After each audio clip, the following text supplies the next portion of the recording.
하나님 말씀은 신약 성경 에베소서 제 4장 11절 말씀 313페이지 있습니다. 11절 말씀부터 15절 말씀까지를 읽어드리겠습니다. 그가 어떤 사람을 사도로, 어떤 사람은 선지자로, 어떤 사람은 복음 전하는 자로, 어떤 사람은 목사와 교사로 삼으셨으니 이는 성도를 온전하게 하여 봉사의 일을 하게 하며 그리스도의 몸을 세우려 하심이라. 우리가 다 하나님의 아들을 믿는 것과 아는 일에 하나가 되어 온전한 사람을 이루어 그리스도의 장성한 분량이 충만한 데까지 이르리니 이는 우리가 이제부터 어린 아이가 되지 아니하여 사람의 속임수와 간사한 유혹에 빠져 온갖 교훈의 풍조에 밀려 요동하지 않게 하려 함이라. 오직 사랑 안에서 참된 것을 하여 범사에 그에게까지 자랄지라. 그는 머리니 곧 그리스도라. 아멘. 15절 말씀까지 읽었습니다. 우리 같이 옆에 계신 분 같이 인사 나누십시다. 이 자리에 오신 당신은 이 세상 가장 아름다운 분이십니다. 여러분 집에서도 같이 옆에 계신 분들과 인사 나누시고 마음을 여시고 하나님 말씀을 듣는 그런 시간 되시면 좋겠습니다. 우리 이제 프로야구가 어제 개막을 했고요. 이 미국의 프로야구 월드 시리즈에서 유명한 퍼펙트 게임을 이끈 포수가 있어요. 그 사람이 요기베라라는 사람인데 그로 인해서 요기어즘이라고 하는 신조어가 탄생됐어요. 이 메이저리그 그 명예 전당에 이름을 올린 그 사람 이 요기베라가 했던 말이 있어요. 끝나기 전에는 끝난 것이 아니다. 아주 유명한 말 남겼죠. 끝나기 전에는 끝난 것이 아니다. 정말 참 멋진 말인 것 같습니다. 우리가 어떤 일에 실패했다면은 그것은 그 일에 실패한 게지 인생이 실패한 것은 아니잖아요. 실패를 재앙으로 생각해서는 안 된다는 것입니다. 하나님의 백성들에게는 결코 재앙이 없어요. 실패는 그 다음에 여지를 남겨놓고 있죠. 하나님은 아무것도 없는 가운데서 역사를 일으키시도록 하시겠지만은 대부분의 인간의 연약함과 또 고통을 그 재료로 삼아가지고 하나님이 역사를 하셔요. 그러니까 인간의 실패는 하나님의 역사를 일으키신데 사용하는 하나의 재료가 된다라는 것을 우리가 새겼으면 좋겠습니다. 하나님은 인간의 실패를 기가 막히게 또 사용하셔요. 우리가 실패하지 않고 문제가 전혀 없다면은 하나님이 역사하실 리도 없지 않겠습니까? 기적은 인간의 고통에 반응한 우리 하나님의 아름다운 작품이에요. 하나님은 고통하는 사람들 가운데서 찾아오셔서 하나님 자기의 능력을 드러내셔요. 그래서 성경을 보면은 실패를 통해서 또 다른 일이 시작된다라는 사실도 알 수 있습니다. 사실 우리 삶 가운데 끝은 우리에게 속한 영역이 아니죠. 우리의 끝은 바로 하나님의 손에 달려 있는 겁니다. 하나님은 이 끝 마무리의 귀재다라고 해도 틀리지 않을 겁니다. 밤이 새도록 수고를 했지만 물고기 한 마리 잡지 못한 그 베드로 허망함으로 그물을 씻고 돌아가려고 했어요. 그때 주님이 베드로를 찾아오셨습니다. 만약 물고기를 많이 잡아서 만선의 기쁨으로 노래를 부르실 때 주님이 오셨다면 베드로는 우리 주님을 알아보지 못했을 겁니다.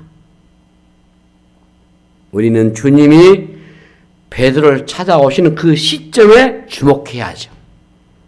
주님은 막 찾아오시는 게 아니고 주님의 그 타이밍이 있어요. 이걸 보고 찾아오셔요.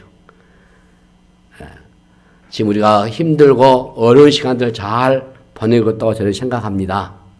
우리뿐만 아니라 전 세계적으로 어렵고 힘들지만은 이 타이밍을 주님 보시고 어렵고 힘들 때 하나님의 위로하심으로 또 언제 찾아오셔야 하는지 알고 계시기 때문에 여러분들 인내하시면서 다시 한번 주님의 역사를 기대하시고 여러분들이 믿음으로 성공하시기를 주님의 이름으로 축복합니다. 기도하십시다. 하나님 감사합니다. 어렵고 힘들지만 우리에게 여기까지 인도하시고 또 붙드시고 역사하신 하나님을 찬송합니다. 우리 안에 오셔서 하나님의 은혜를 주시고 풍성함을 주시고 부유함을 주시고 기적을 주시고 능력을 주시고 은혜를 주시고 하나님의 이루하신 말씀으로 우리를 다듬어 주시옵소서. 감사합니다. 하나님 참으로 끝나기 전에는 끝난 것이 아니다 하는 그 말씀처럼 우리에게 새롭게 도전하고 새롭게 시작하는 그런 은혜를 우리에게 허락하여 주시옵소서. 감사하고 우리 구주 예수의 이름으로 간절히 기도하옵나이다. 아멘. 여러분 구원이 무엇이겠습니까? 구원이라는 것이 무엇일까요? 이게 간단한 답이 아니에요.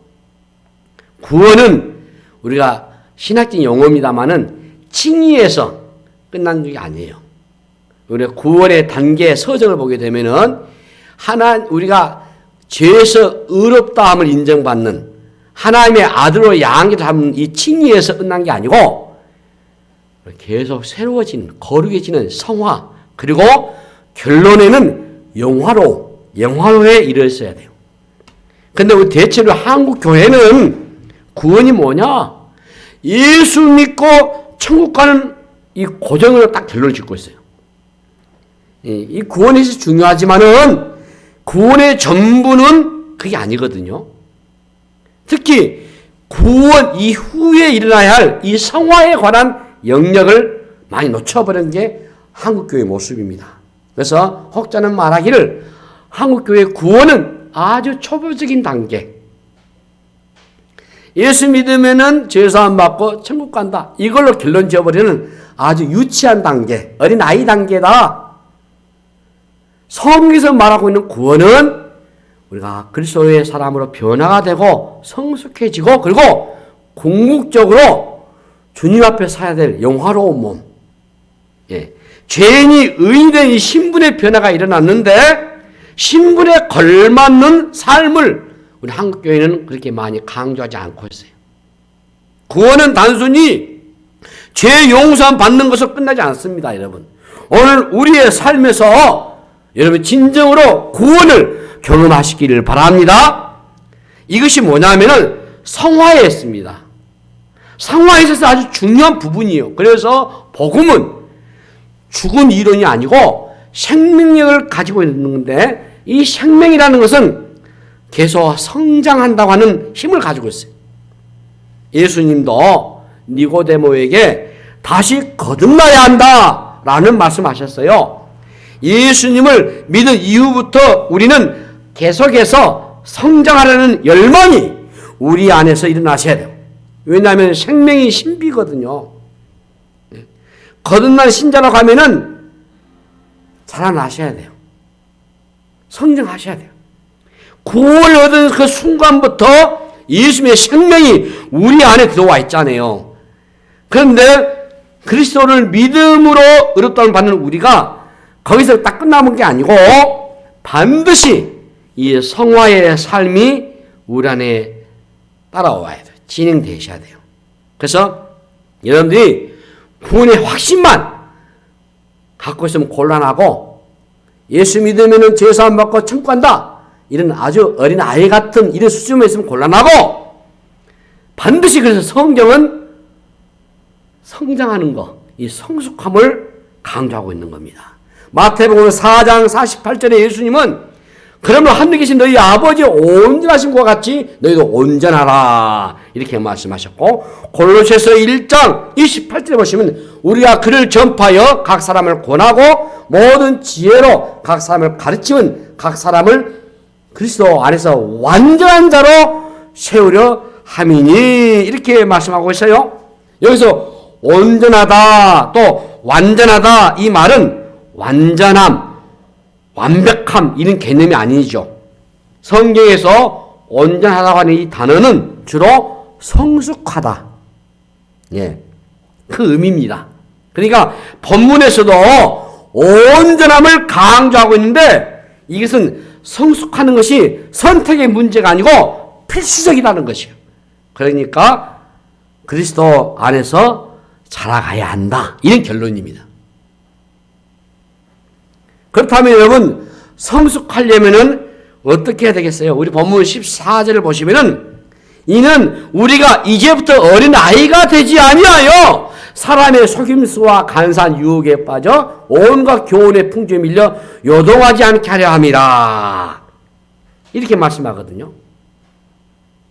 성숙한 삶을 살려고 하면 우리 안에 있는 어린 아이의 모습을 버려가야 돼요. 다르게 표현하면 육신적인 모습을 벗어버리라는 거예요. 어린 아이의 특징이 있어요. 속임수와 간사한 유혹에 취약하다는 건. 왜 이런 결론이 나오냐면요.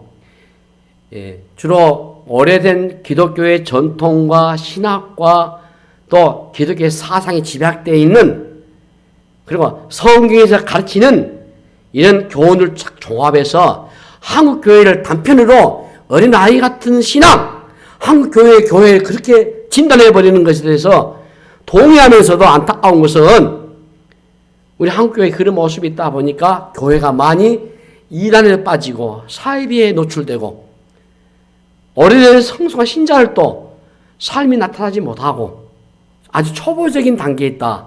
이렇게 평가해버리기 때문에 그것은 인정할 수밖에 없는 상황이에요. 어린 아이들은 사탕 하나도 흔들려버리잖아요. 그 이유가 뭐겠습니까? 분별력이 없기 때문에 그래요. 심지어는 이건 잘못됐다. 이것은 목사님이 아니다. 라고 교회법에서도 국가사회법에서도 판정했어도 신자들이 우리 목사님이에요. 그러고 추정하고 데모하고 가가지고 흔들면서 교회를 비판하고 그것 때문에 전도의 문이 막혀버리고 한국교회 이렇게 추락해버리는 것은 어떤 현상이겠습니까? 예수 믿으면 죄수 안 받고 구원받는다, 청구한다 이런 기초적인 가장 초보적인 단계만 머물러 있기 때문에 성숙하지 못하고 성화하지 못하고 이런 아픔을 겪을 수밖에 없다는 거죠. 참과 거짓 분별이 안 돼버려요. 누가 솔깃한 얘기를 하면 금방 넘어가 버려요. 거짓으로 가득한 세상에서 성숙함은 분별력입니다. 분별력을 가져야 유혹에 시달리지 않을 수 있어요. 그런데 그 분별력이 그냥 생긴 게 아닙니다. 하나님의 말씀을 통하여 생깁니다. 말씀을 모르면은 세상의 소리를 따라갈 수밖에 없지 않습니까? 말씀을 통해야 분별력이 깊어질 때만이 지혜로움이 생기거든요. 사람은 단순히 나이가 든다고 지혜로우지 않습니다. 지혜로움이 없이 나이만 들면요 고집만 늘어날 뿐이지 삶은 깊어지지 않아요. 지혜는 그래서 분별력을 가지게 합니다. 지혜가 늘어나는 것은 생활에서 아주 중요한 영역이에요. 지혜는 우리 삶의 전반에 걸쳐서 영향을 미쳐요. 어린아이에게 돈을 주면은 그 삶이 부유해질까요? 로또에 당첨했던 사람들이 왜 망합니까? 돈을 받을 수 있는 그런 인격이 하루아침에 만들어지지 않거든요. 사람이 유치하면요 돈도 유치하게 쓰게 돼 있어요.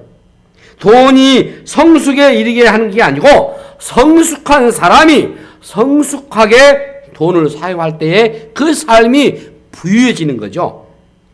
어린아이는 언제나 주변의 영향을 받기 때문에 감정적이고 그리고 충동적이고 뿐만 아니라 분별력이 없기 때문에 이런 유치한 일을 하는 거예요. 자, 말씀을 사랑하고 가까이 해가지고 우리 삶에 분별력이 있고 성숙하는 그런 은혜가 우리 온 성도 여러분들에게 임하시기를 바랍니다. 이 어린아이의 특징이 또 하나 있는데 이 어린아이들은 젖을 먹어요. 예. 자, 자, 고린도전서 3장 1절 2절 말씀을 봐요. 형제들아, 내가 신령한 자들을 대함과 같이 너희에게 말할 수 없어서 육신에 속한 자, 곧 그리스도 안에서 어린 아이들을 대함과 같이 하노라. 내가 너희를 젖으로 먹이고 밥으로 아니하였노니 이는 너희가 감당하지 못하였음이거니와 지금도 못하리라. 이 말씀은 고린도 교회는 어린 아이 같고 고린도 교회 성도들은 육신에 속했다. 그런 결론이에요. 쉽게 해서. 네? 자, 어린 아이와 성인을 구별하는 데 중요한 차이점이 먹는 데 있잖아요. 이 어린 아이는 이유식도 못 먹어요. 젖만 먹을 수 있어요. 성장의 핵심은 먹는 게 있거든요. 무엇을 먹느냐에 따라서 영적인 성장의 차이를 만들어내 버립니다. 이 먹는 문제는 결국 무엇을 소화해낼 수 있는가의 문제예요. 어른과 어린 아이의 차이가 소화 능력이 있잖아요. 아무리 영양가가 높은 음식이라도 소화를 못 해내면은 먹어도 탈이 날 뿐이죠. 만약에 먹는다고 좋은 게 아니고 소화를 잘 시켜야 되지 않습니까? 성숙한 신자들은 그래서 누구여야 되겠습니까? 웬만한 것을 다 소화할 능력이 있는 사람이 성숙한 신자예요. 아무리 주옥 같은 말씀이 주어진다 해도요, 소화될 준비가 되지 않으면 소용없어요. 이 성숙의 단계에서는 말씀의 섭취력이 대단합니다. 하나님의 말씀을 들을 때 이해가 안 된다면 말씀 자체의 문제이기도 하지만은 영적으로 어리기 때문에 그래요. 그래서 이해가 되고 깨달아진다면 성장하고 있다라는 증거입니다. 이전에는 말씀을 시작하면 그냥 잠이 와요. 그런데 어느 날 놀랍게도 깨달음이 오는 것입니다. 여러분, 성경책이 만만한 책이 아니에요. 하나님의 뜻을 인간의 언어로 기록한 책이 성경책이잖아요. 이것을 이해하고 깨닫는다? 이게 쉽지 않습니다. 그러나 말씀이 어렵지만 성숙한 신자는 성경 전체를 골고루 읽고 묵상하지요. 내가 원하는 말씀만 안으로 받지 않잖아요. 어떤 말씀이라도 안으로 받는 신자가 되셔야죠. 우리가 이 말씀을 듣고 깨우치는 것, 어린 아이를 벗어난다고 하는 말은 이 초보를 벗어난다는 의미잖아요. 히브리서 6장 1절 말씀 보시면, 그러므로 우리가 그리스도의 도의 초보를 버리고 중군 행실을 회개함과 하나님께 대한 신앙과 이렇게 됐어요. 여기서 반드시 그리스도의 도의 초보를 버리라고 했잖아요. 예?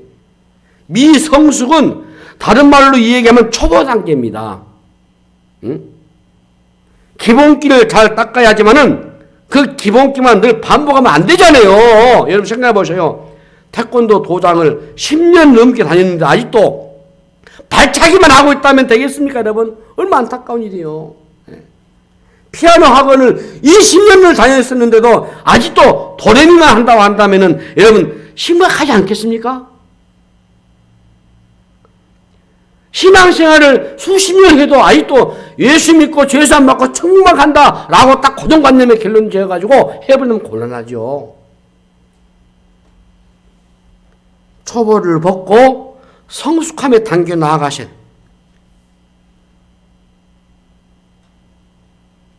제가 이틀 전에 제가 전도사 시절 때 서울 대림교회에서 그때 90년입니다. 1990년 5월 첫째 주일날 제가 설교를 했더라고요.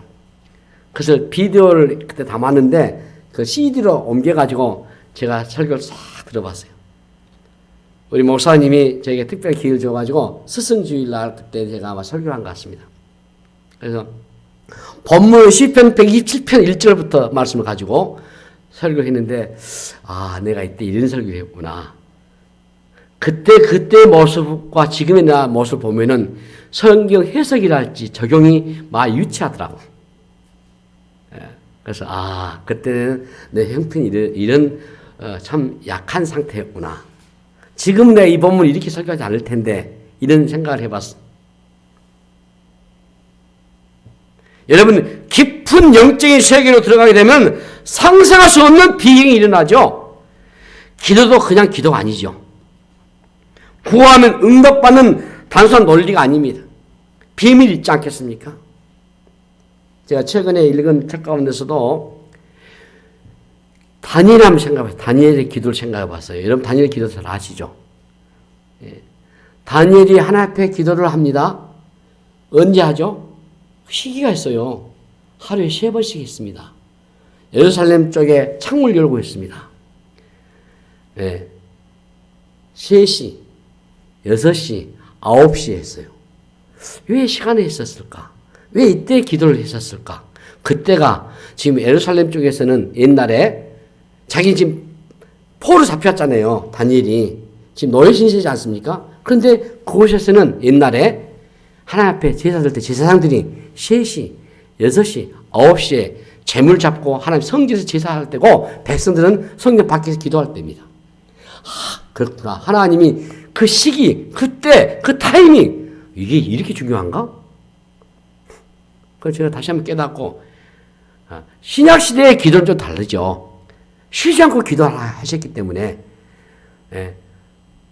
또 누가복음 18장에 항상 기도하셔서 우리에게 말씀하셨잖아요. 여러분들이 신약의 기도와 구약의 기도는 차이점이 있지만 어떻든지 간에 하나님은 우리의 기도를 들으시고 우리 입을 벌려서 기도를 들으시고 보시고 역사하신지요. 네. 자, 그렇습니다. 오늘 우리가 성숙해야 될 이유가 뭐겠습니까? 성숙의 목표가 있어요.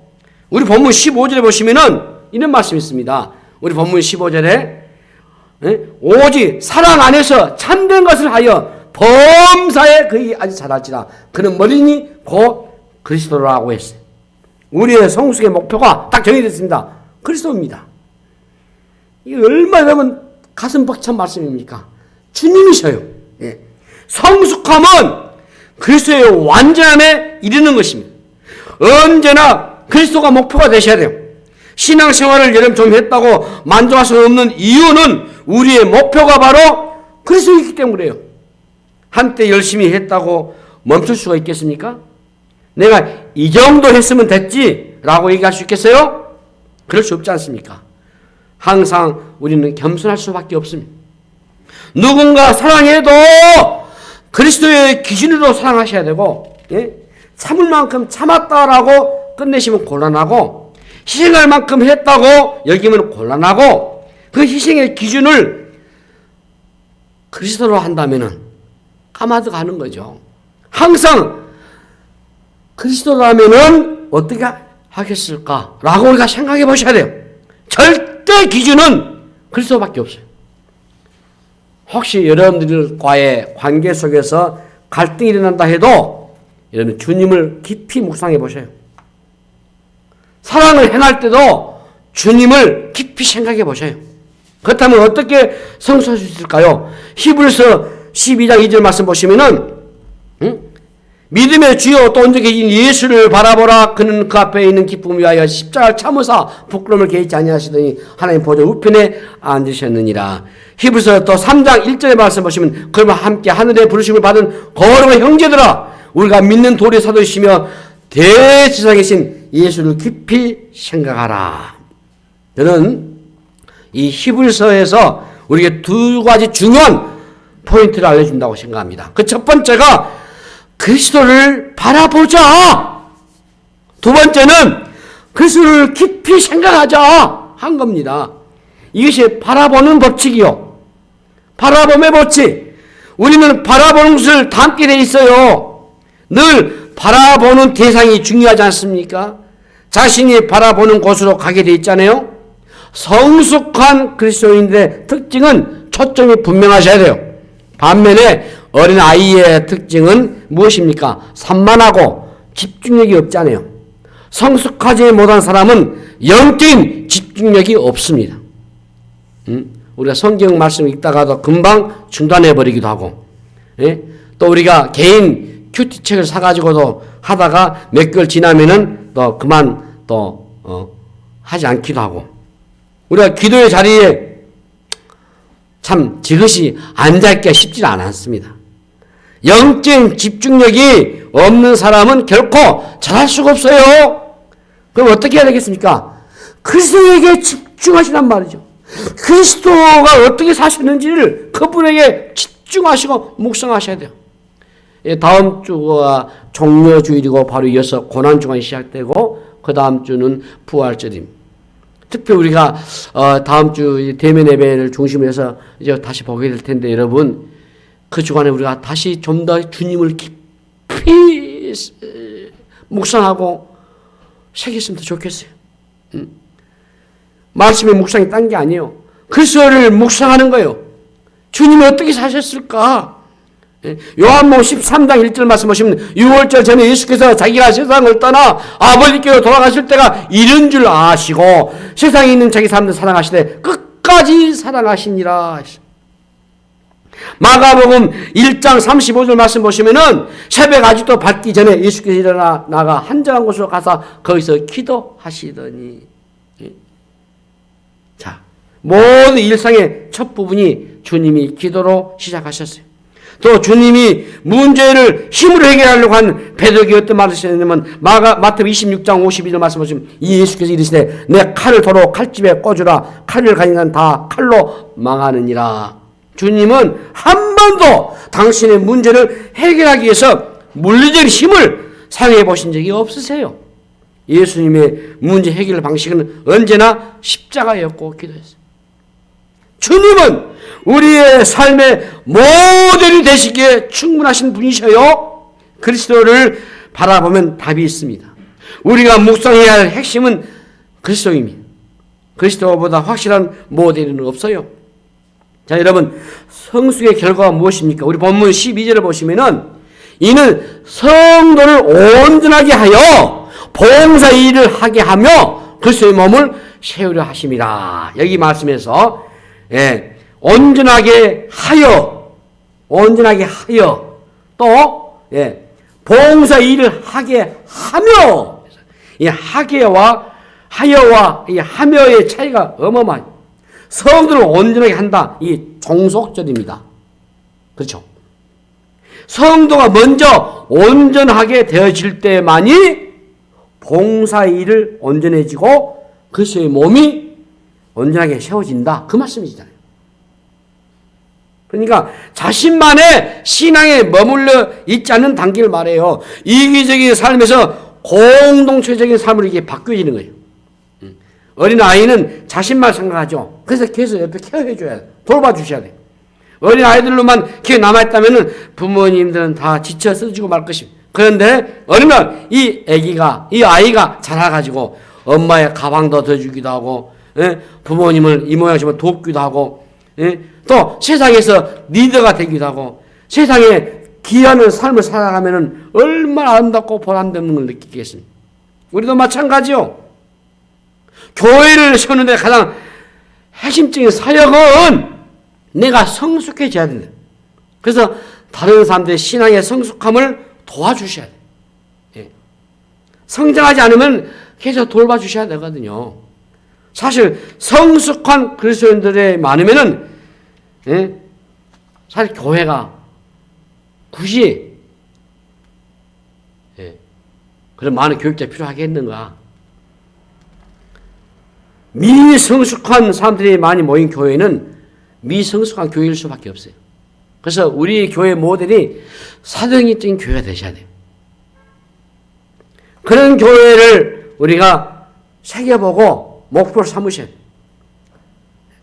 창의적이고 역동적인 이슈를 통해서 무엇을 할 것인가에 관심을 갖기보다는 왜 그것을 우리가 해야 하는지.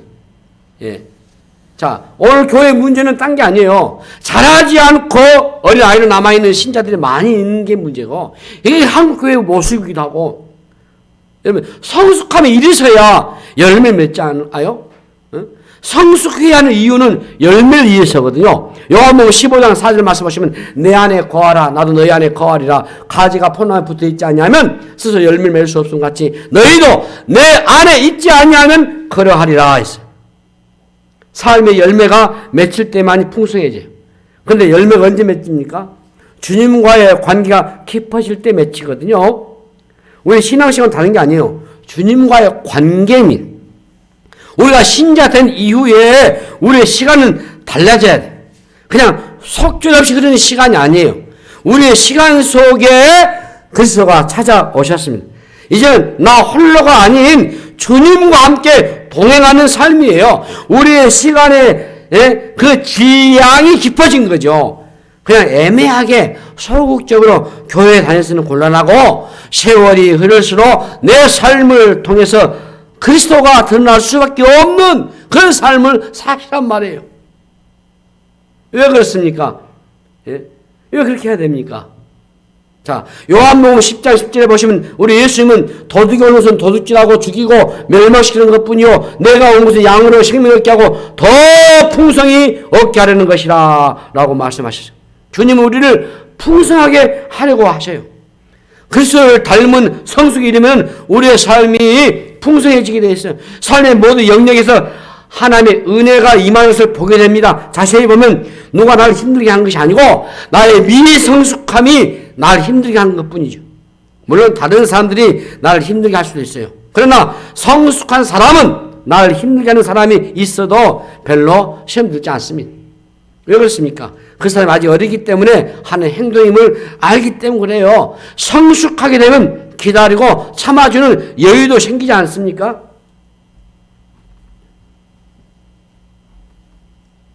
성숙하게 되면은 많은 문제가 해결되게 돼 있어요. 끙끙대고 힘들었던 문제들이 더 이상 문제가 안 돼요. 예.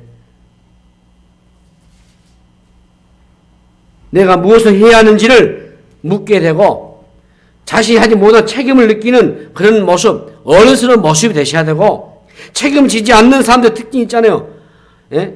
말만 많이 하고 문제를 남의 탓만 돌리는 어린 시절에 그런 얘기만 하고 말이죠. 성숙해지면은 사랑의 모습도 달라져야 될 것이고 섬기는 것도. 그래서 저는 우리 한국 교회가 저와 여러분들이 우리 성도 여러분들이 더욱 성숙해지는 그런 모습으로 우리가 누리셔야 돼요. 그게 하나님의 기뻐하는 일이시고 하나님이 원하시는 삶이시고 하나님이 우리에게 요구하는 그런 삶인 것입니다. 그러셔야 우리가 더 믿음의 삶으로 더 나아갈 수 있지. 그렇지 않고 우리가 언제까지 이 어린 아이의 초보를 아직도 벗지 못하고 그럼 곤란하죠. 이 고린도 교회가 그런 사랑이 그랬잖아요. 유치하고 얼마 파벌이 만들었습니까? 마음에 드는 사람들끼리 주고받는 그런 사랑이 불과했잖아요. 그 고린도 교회는 어린 아이들이 많았던 교회죠. 심지어는 바울의 표현 육신에 속한 자들이죠. 고린도전서 13장 4절 5절 사랑은 오래 참고 사랑은 온유하고 시기하지 아니하며 사랑은 자랑하지 아니하며 교만하지 아니하며 무례 행하지 아니하며 자기 유익을 구하지 아니하며 성내지 아니하며 악한 것을 생각하지 아니하며 바울이 이 이야기한 이유는 고린도 교회가 유치한 사랑을 하고 있기 때문에 이렇게 말씀하신 거예요. 성숙한 삶은 사람은 관계에 변화가 일어나죠.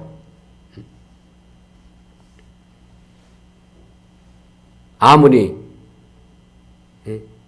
가서 이런저런 교육을 받고 뭐 훈련을 하고 세미나 한다 한들 곤란해요. 영적으로 성장하셔야 돼요. 성장하게 되면은 사랑의 순도가 달라지게 돼 있어요. 예. 의사소통을 따로 하지 않아도 안 배워도요. 성숙해지면은 저절로 우리의 인간관계가 풍성해지게 돼 있어요. 그래서 성숙함은 우리의 모든 많은 문제를 다 풀어주게 돼 있어요. 우리의 삶이 저절로 업그레이드 되게 있어요. 문제를 풀려고 애를 쓰지 않아도 영적으로 성숙하게 되면은 자동으로 풀려가게 돼 있어요. 주님을 닮아가면 저절로 모든 게 회복이 되고 문제가 해결되지 않겠습니까? 그리스도가 꽉 차면 어떤 변화가 올까요? 마치 물을 한껏 머금은 스펀지를 약간만 건드려도 물이 튀는 것 같을 것입니다. 주님과 같이 살아가려 애쓰는 사람들이 교회 안에 많이 모여 있다면 강력한 하나님의 교회가 되는 거죠. 세월이 흐르면 이전에 유치원을 벗어서 다른 모습을 보여주셔야 돼요. 그것이 바로 구원 이후에 우리의 삶에 나타나야 할 성숙함이에요. 여러분, 우리가 새해가 시작돼가지고 복이라고 말하지만 복이란 게 뭐겠습니까? 하나님은 이미 우리에게 많은 복을 주셨지 않습니까? 그런데 성숙하지 못하면은 우리에게 주신 복을 사용할 수가 없어요. 성숙은 이 복을 담는 그릇이란 말이에요. 복을 아무리 주셔도 감당할 수 없으면 다 쏟아 부어버려요. 그릇만큼 담기지 않습니까, 여러분? 어린 아이에게 큰 돈을 줘봐도요, 제대로 쓰지 못합니다. 얼마를 가진냐가 문제가 아니요. 어떻게 그것을 사용하느냐가 문제지. 응? 결혼을 해서 잘 살고 싶겠지만 그게 잘 안 돼요. 하고 싶다고 되는 게 아니잖아요. 네. 축구 선수라면 공을 모두가 잘 차고 싶어 하지 않겠습니까? 그러나 잘 차고 싶은 것도 할 수 있는 능력은 다 다른 거예요. 신앙도 마찬가지요. 우리는 풍성한 삶을 원하겠지만은 이게 저절로 되는 게 아니란 말이죠. 어떻게 해야 할까요? 성숙한 삶이 되면 저절로 삶은 풍성해지게 돼 있어요. 그러니까 성숙은 성경에 들었던 얘기가 구체적으로 내 삶에 사라지는 그런 단계로 들어가셔야 돼요. 우리가 미성숙할 때는 죄의 지배를 받습니다.